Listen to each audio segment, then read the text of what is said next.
Because perception of the world concerning that walking nicely might be different. It is the mark that the Lord gives you, the mark of favor, that gives you a distinction before men. It gives you a distinction. So when many of them passed, when King Xerxes saw Esther like this, jamani, akasema, my treasured possession is where? Is here. My treasured possession is here. My babe is here. No more search. No more what? No more search. Because he saw a person of distinction. And when God gives you that distinction, even kings will acknowledge that. So the mark of favor upon Esther created that distinction for her in the presence of the king. In the presence of the king. And she was chosen to be the queen of that land. Even though she was a foreigner. It means that God can create a distinction for you from in your own country and even in a foreign land. You don't have to be in your country for God to make a distinction in your life. You can prosper anywhere. Joseph did that. He was given that mark of favor, and he prospered in where? In Egypt. Why? Because the God that we are serving had made a distinction of what? Mambo yalikuwa nafanya Joseph haikuwa ya kawaida. Biblia inatuambia kwamba kila kitu ambacho alifanya na kila kitu ambacho aliguza kilifaulu na kufaulu kabisa. Kwa sababu gani? Mungu tayari aliweka tofauti katika maisha yake. Kufika kwake Egypt kukuwa kwa njia nzuri, lakini alipofika kule Mungu alihakikisha ya kwamba amekuwa mtu tofauti. Na that distinction elevated him to the highest office in the land. Elevated him to the highest office in the land.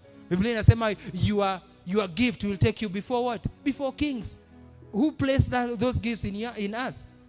Because even your gifts are a mark of what? Especially if you work on them. Some people are singers. Work on your gifting. It will take you before kings. Some people are players of these instruments. Work on your gift. It will take you before kings. It will take you before kings.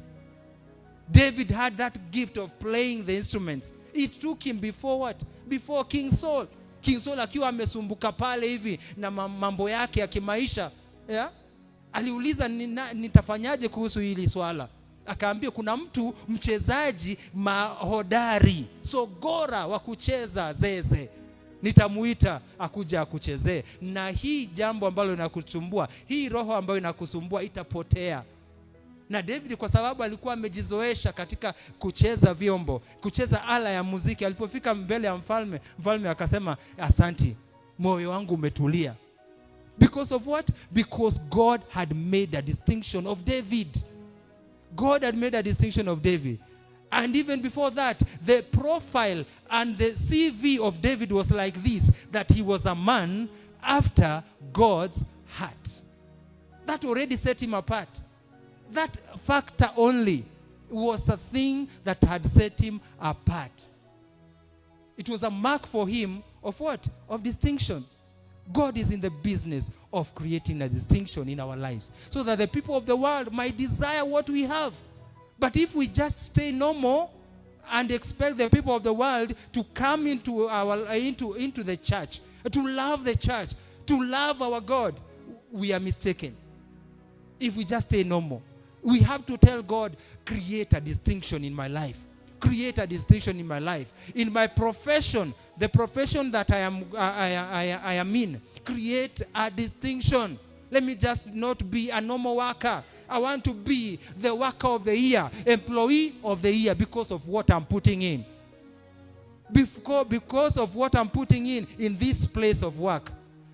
Create a distinction. Create a distinction in the name of Jesus Christ. So, may that mark also be the mark of favor in the name of Jesus Christ. Wacha watu waone tofauti ya the righteous and the unrighteous in the name of Jesus Christ. Those people who serve God and those people who do not serve God. Believe me, this is what we need. If the world needs to see the salt that we are, if the world needs to see the light that we are, let God make that distinction in the name of Jesus Christ. may also another